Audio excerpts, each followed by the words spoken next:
Hardware description language is a computer-based language that is used to design the hardware of digital or analog systems in textual form. One way to design digital systems is through the visual approach, where you try to connect circuit diagrams using wires, and the resulting design is what we call a schematic diagram. However, when circuit complexity increases, it is harder to design the circuit using schematic diagrams.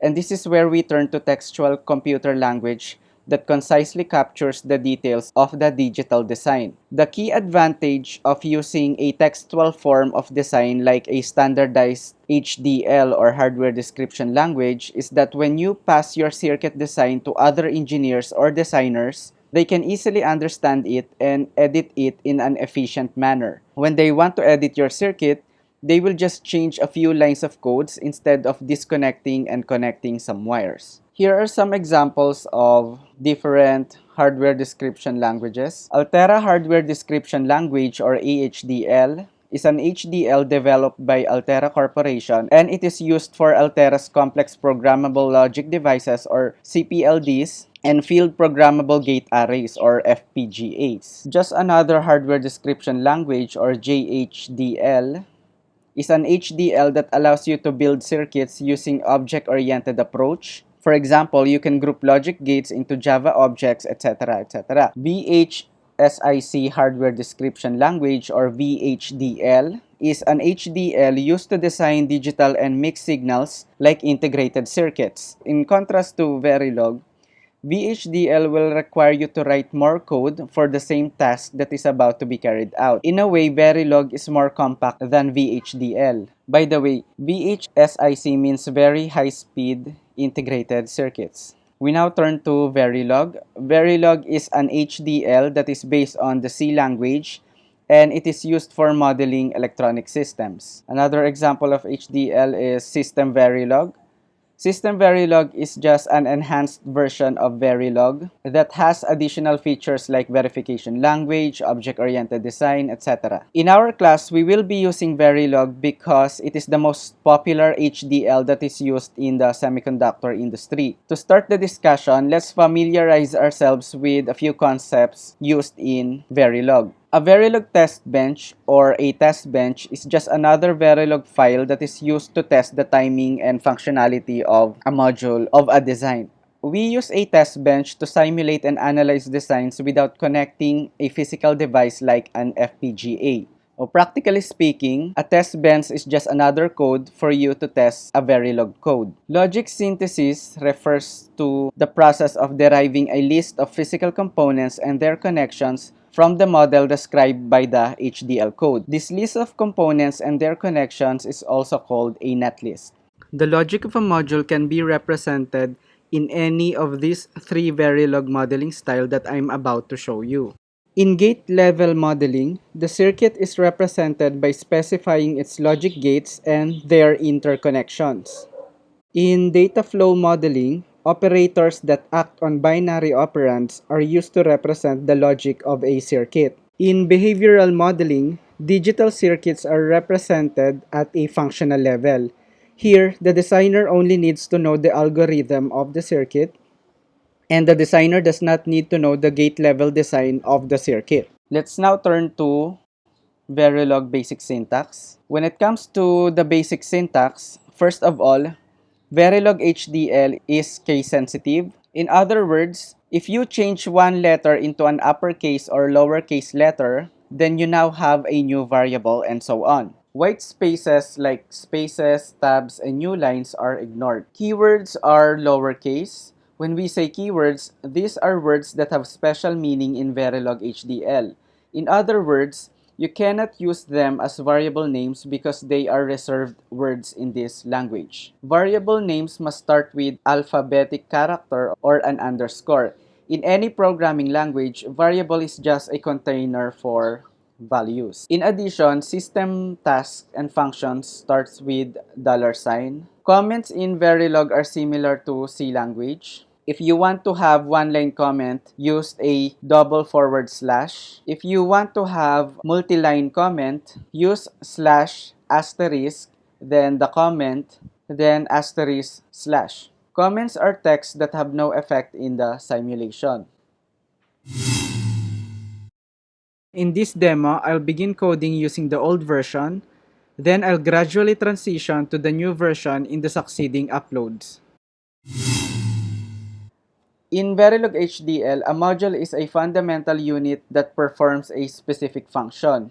Practically speaking, a module is just a block of code enclosed between the keyword pair module and endmodule. The keyword module is followed by the name of the module, and if your module requires inputs and outputs, the module name is followed by the list of input and output ports. So we collectively call this as port list. And this port list is enclosed by parentheses. Each component of the port list is separated by commas. The keyword module must always be terminated by a keyword end module. If your module contains ports, then you must tell how to use these ports. On the following lines, I'm declaring ports A, B, and C as inputs and ports D and E as outputs. In other words, I'm telling the computer that I will be using ports A, B, and C as inputs and ports D and E as outputs. So just like the C language, each statement in Verilog is terminated with a semicolon. When it comes to studying Verilog HDL, we will use Icarus Verilog platform because unlike other platforms, Icarus Verilog does not force you to do registration. In other words, it doesn't let private companies harvest personal information from the users. To install Icarus Verilog or iverilog, open your favorite web browser and type in Icarus Verilog download. The browser will recommend you an external link to the packages like the ones in blayer.org. But I prefer to open the original iverilog website so that you can still download the installer in case the external links changes its URL. So open this icarus.iverilog.com. Once you're in this website, click this here link directly below this where is Icarus Verilog text. And once you click the link, it will bring you to this iverilog installation guide. Scroll down until you reach installers.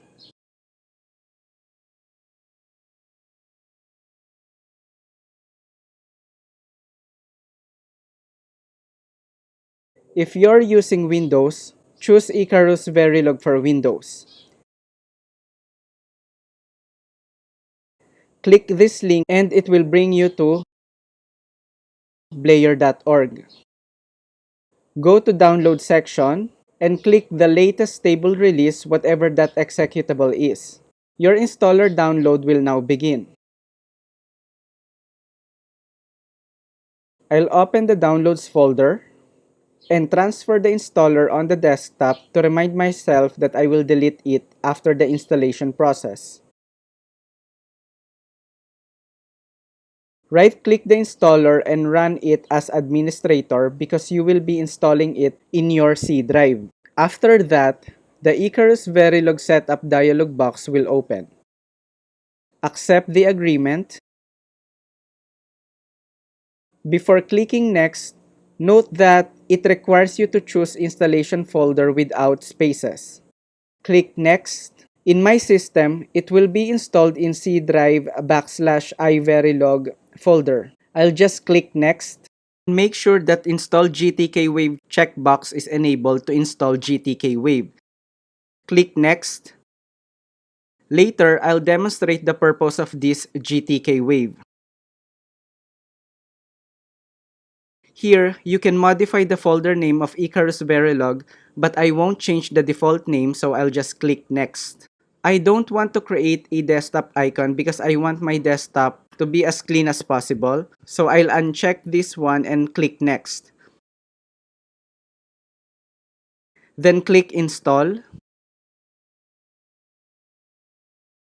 Leave the add the executables directory to the path variable checked. Then click finish. Just to make sure that iverilog libraries are accessible when you use the terminal, Let's update the environment variable even though there's a prompt a while ago that the path variable is already updated. So I'll go to the location of the executables.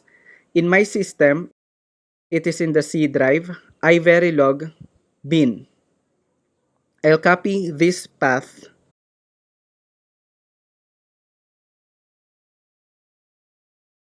In the Windows search bar, type in System or Control Panel,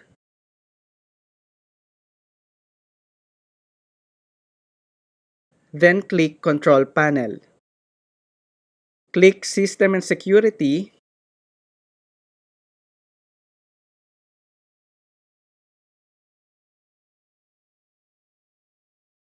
then System, then Advanced System Settings.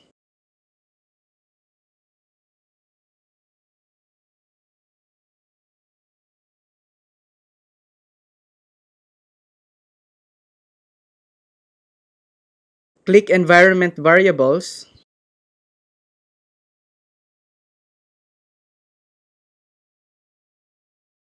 Under User Variables, click New. Add variable name iverilog. Then paste the variable value, which is the bin folder path. Then click OK.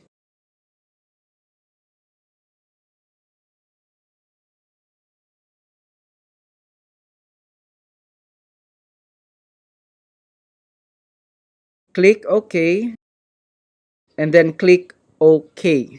And then close all these windows. To check if iverilog is installed, open Windows Terminal by typing Windows Terminal on the Windows taskbar search bar and then click Windows Terminal. In the terminal, type iverilog-v, then hit enter to check the version of the installed iverilog. If iverilog is successfully installed, you'll see the version number. You may now close the terminal. Let's now use an awesome text editor called VS Code to facilitate our Verilog coding.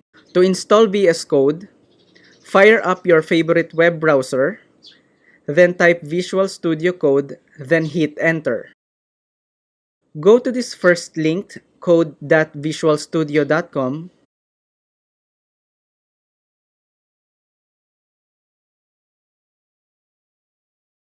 If you're using Windows, click this Download for Windows and your installer will download.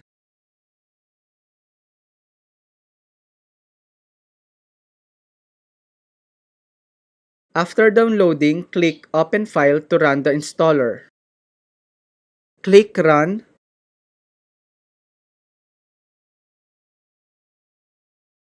Click I accept the agreement. Then click Next. I'll just choose the recommended VS Code installation folder, so I'll just click Next. I'll just choose this default shortcut folder, so I'll just click Next. I will not change the default, so I'll click Next. Then click Install.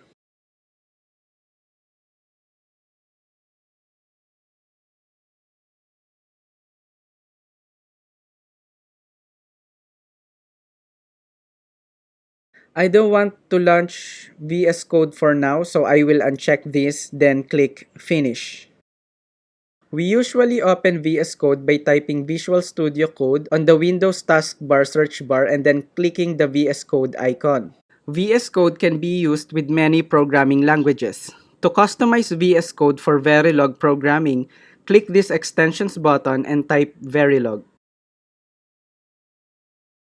You must be connected to the internet to do this. When there are multiple options, I usually choose the extension with the most number of downloads and with the highest reviews. Click this Verilog-HDL extension.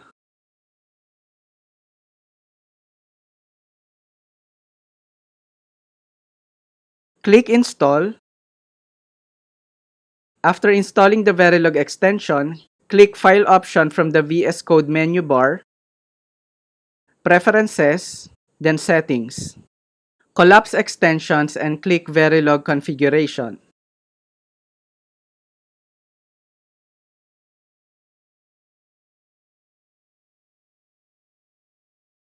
Find Verilog, linting, linter, then select iverilog. After this, go to File again, then click Save.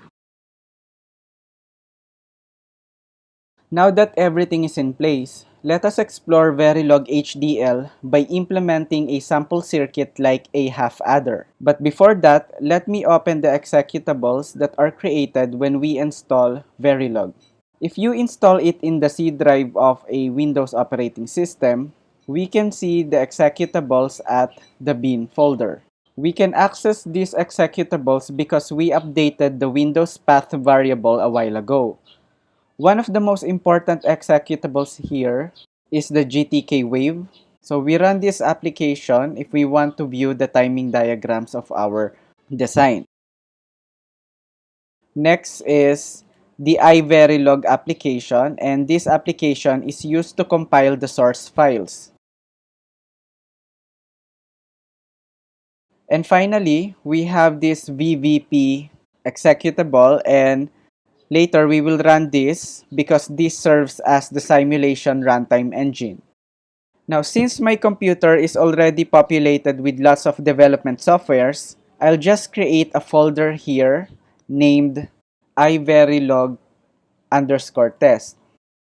So here, I'll create at the desktop a folder iverilog underscore test, and then transfer this folder inside this bin folder. This is just my personal preference because my documents folder is already cluttered, so I'll just dump all my files here that are related to Verilog. So I'll open this folder. To begin our coding, I'm going to create a file with an extension .v, though that extension is just by convention, but we will follow this convention to denote that our file is a Verilog file. Let me choose this first text document, and then I'm going to name it as half underscore adder dot v. This file is still a text file and not a Verilog file. So I'm going to open my text editor, which is the VS Code. Click this Windows search bar and then type Visual Studio and click this Visual Studio Code. And then drag and drop this file here. Note that if you see this file name half underscore other.v.text, this means that this file is still a text file. Let's try to save it as a Verilog file. So in this Visual Studio Code or VS Code text editor, I'm going to click File, Save As, and then I'm going to change the type as, scroll down, I'll choose Verilog, okay, and then save. So when we return to our folder, I now have this V file. So I'm going to delete this text file to avoid confusion. So returning to our .v file or Verilog file with a file name half-adder, let me type a comment here to remind us that this is the module for half-adder, meaning to say this is not a test bench. Half-adder declaration saved in the file half-adder.v. I'm just writing this comment for demonstration purposes. So I'm just going to increase the font size of this text editors. So I'm going to click File, Preferences, Settings, and then click the text editor, and then click Font. So here, the default is 14. I'm going to change this to 24 so that you can easily see the code. Hit Enter, then close the settings. Now I have a larger font. Next, let us see the schematic diagram for a half-adder plus its corresponding truth table. So we will now begin coding this schematic diagram. So we will enclose this in a module. So type module. Notice that VS Code has some IntelliSense or some autocomplete features because earlier we installed a plugin for Verilog. Click space and then let's name this module as half adder. Based on this diagram, it has inputs A and B. So I'll just use small letter. It doesn't really matter if it's caps lock or not. Then sum, and then an output of carry. So in Verilog, we terminate a statement with a semicolon. Enter. To increase readability of your code, I'm just going to indent it with 4 spaces or 1 tab. 1, 2, 3, 4. I'm going to declare that the ports AB here are inputs. A, B.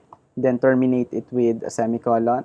Next, the sum and carry here that will be passed on this module are actually output ports. So I'm going to declare them. I'm going to tell the compiler that these ports are used as output ports. Next, I'm going to instantiate some gates, or I'm going to create some virtual object for the gates. To create our first gate, which is an XOR gate, I'll type in XOR and then the name of this gate. Let's just name this as X1. So what I'm doing here is I'm creating a virtual object, a virtual gate, and the name of that gate is X1. When you use primitive gates, the first argument is the output. So I'm going to type sum, and then the remaining arguments refer to inputs. So the inputs for X1, based on this diagram, the inputs are A and B. So I'm going to terminate this with a semicolon. Next, I'm going to create or instantiate AND gate with a name A1. So I'm going to type AND for AND gate, and the name of this AND gate is A1. We are naming these gates because sometimes in a schematic diagram or in a digital circuit, you have multiple gates. That's why it's important to name them. The first argument or first set of arguments should refer to outputs. In our case, the output of this A1 gate is carry, and the inputs are A and B. So that's it. We already created the module or the Verilog HDL code for this half-adder circuit. So I'm going to end this module. Recall that a module must always be terminated by an end module keyword. So Control S or click Save, File, Save. Next, in order to test this code, we will create a test bench code. So here, I'll just copy this file, copy, and then paste it in the same folder, Control V. I'm going to rename this copy as the same name as the module, but at the end, I'm going to include underscore TB, which denotes that this is a test bench, .v. So I'm going to drag this and drop it here on VS Code. I'm going to delete everything. So for demonstration purposes, I'll just include a comment here that this file is the test bench for half-adder.v, and this is saved in the file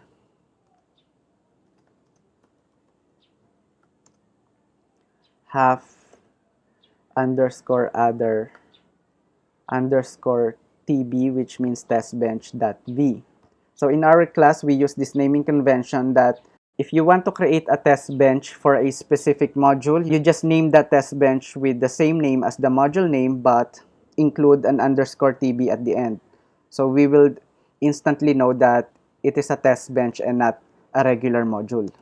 Click accent, then include space the file of the module to be tested, which is half underscore adder.v. So when you have this accent mark here, for example, accent include, this means that it is a compiler directive, meaning to say you will execute this line during compile time. And during compile time, you are actually telling the compiler that you have to include the contents of this file when you try to compile this test bench. Next, we will again enclose the code for our test bench in keyword pair module and module. So I'm just going to type here module and then enter and module.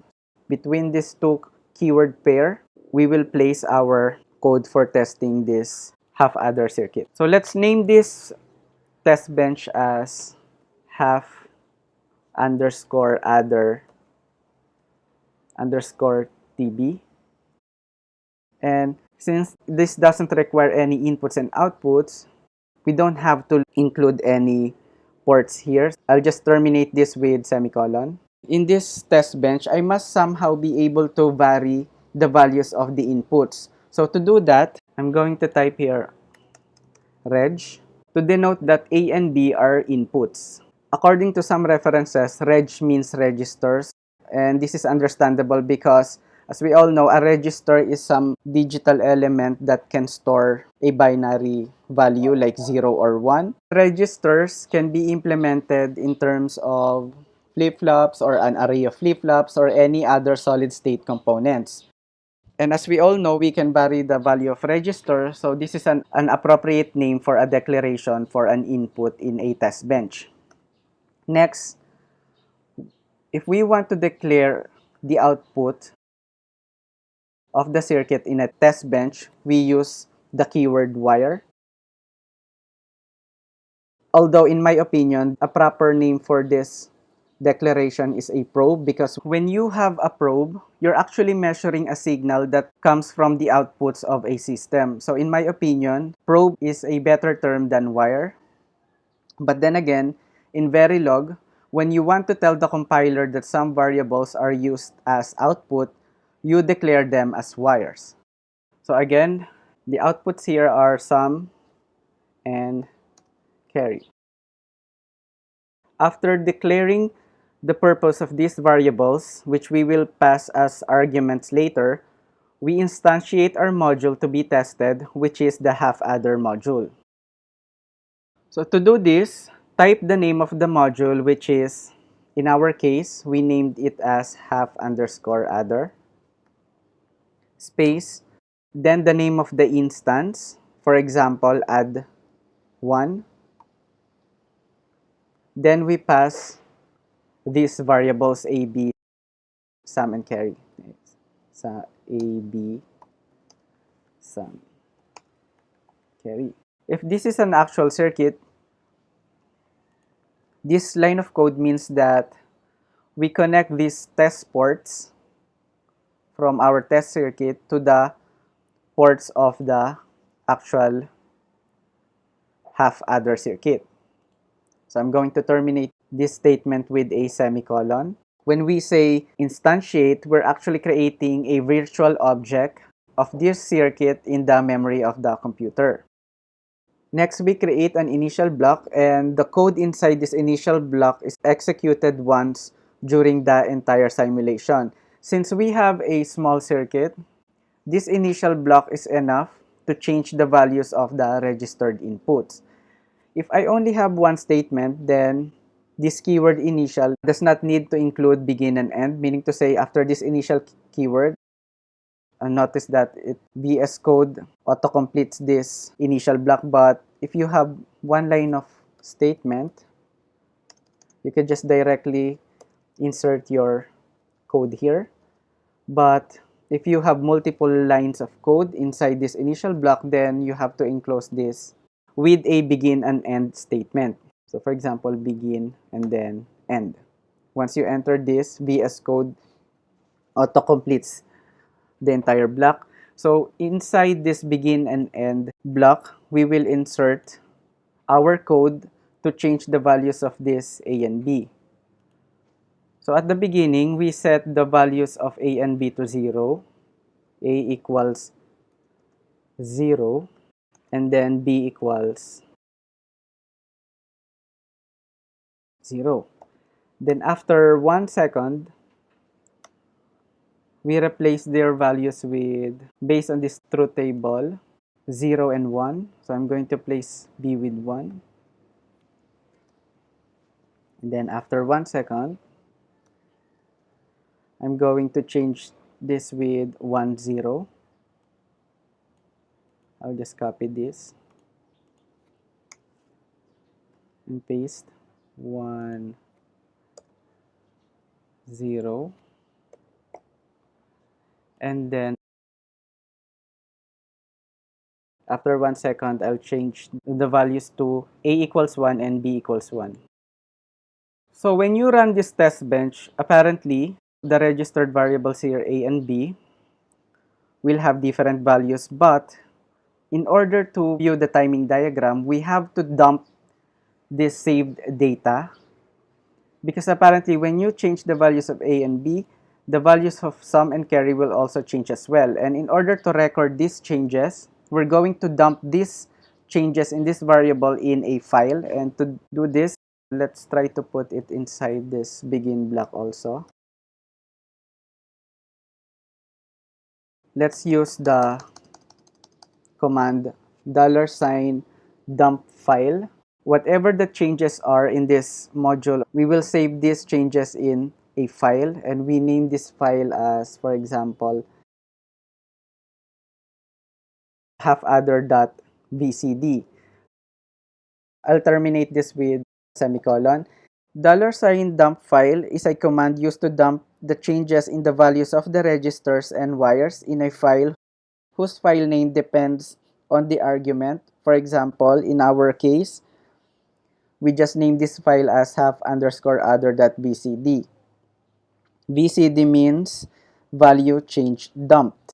By default, it will dump all the changes in this file, but if we want to control which variables to save, we use the command $dump vars. It has two arguments, the level and the module name or variable name. So let's just put 0 here, which means that we are dumping all the variables of the module and other variables instantiated by this top level module. Now the top level module that I'm going to indicate here is the module halfadder TB, so that we can save the changes in these variables. The argument here is directly read as a string, so I'm going to drop these quotes, and then I'm going to terminate this with a semicolon. Let's save this file, Control S, or click File, then Save. To compile this test bench, click this toggle panel here to display the terminal. Notice that the current directory or the default directory of this terminal is the home directory of the current user of this operating system.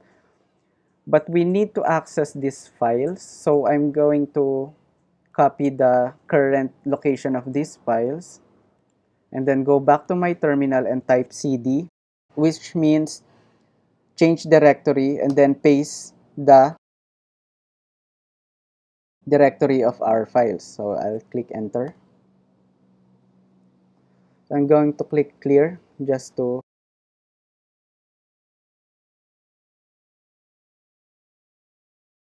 remove some details of this terminal. Okay. Now, I'm currently at the location of this file, so I can directly compile them. So to compile them, I'll type iverilog space -o, or the output. The output will be named as, let's just name it as halfadder underscore tb. But this time, its file extension will be .vvp. The source file to be compiled is halfadder which is our test bench, underscore tb dot v. So click enter.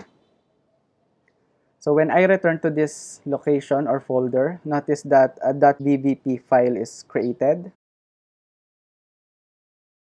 Next, I'm going to simulate this vvp file using the vvp command space, then the name of this vvp file, which is halfadder underscore tv dot vvp.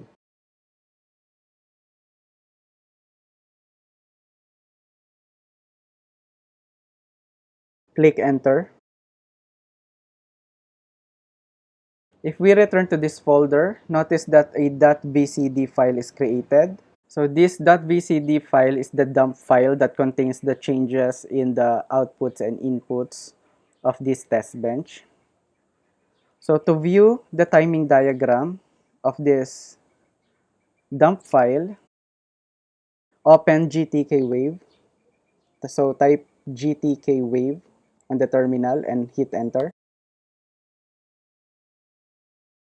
And we now have this user interface for GTKWave. So to view this dump file, click File, Open New tab, and then click the .bcd file, then click OK. Select halfadder.tb, and then click one signal from this dump file, and then click Ctrl A to select everything, and then click Insert so that they will be inserted in this signals panel. And now the timing diagram are displayed for all the signals coming from our test bench. So if I click in the middle of 0 to 1 second, so the initial values of A, B is 0. Based on our truth table, the carry and sum must be 0, 0. And this is correct.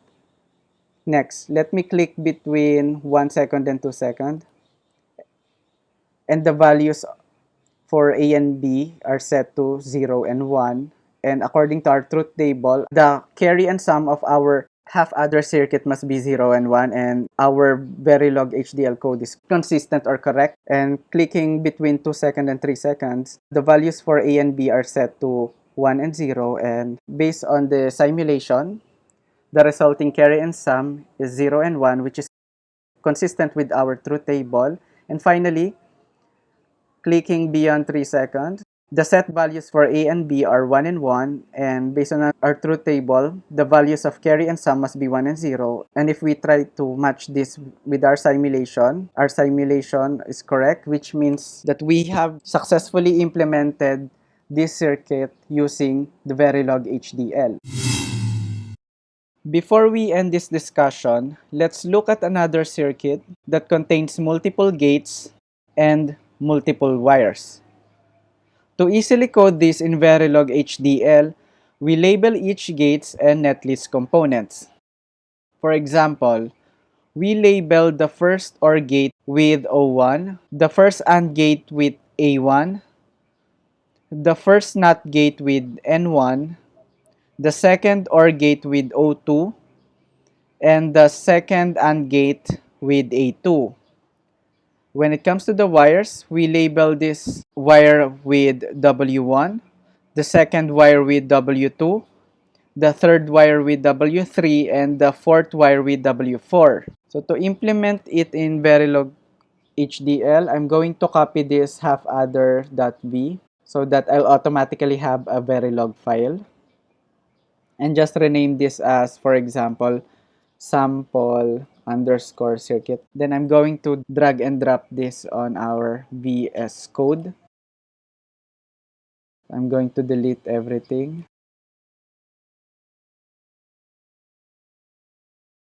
So to implement this, I'll start with module, enter. And let's just name this circuit as sample underscore circuit. I'm going to put some port list here, A, B, C, D, and E. and an output of y. I'm going to terminate this with a semicolon and then enter. Let's declare A, B, C, D, E ports as inputs. A, B, C, D, E. Let's declare Y as output. And let's declare these wires W1 to 4 as wire. Next, let's instantiate the first OR gate. So I'm going to type OR and then the name of the OR gate, which is O1. And it has an output of W1 and inputs A and B. Next, we instantiate the first AND gate. So I'm going to type AND and then the name of the AND gate is A1. It has an output of W2 and inputs C and D.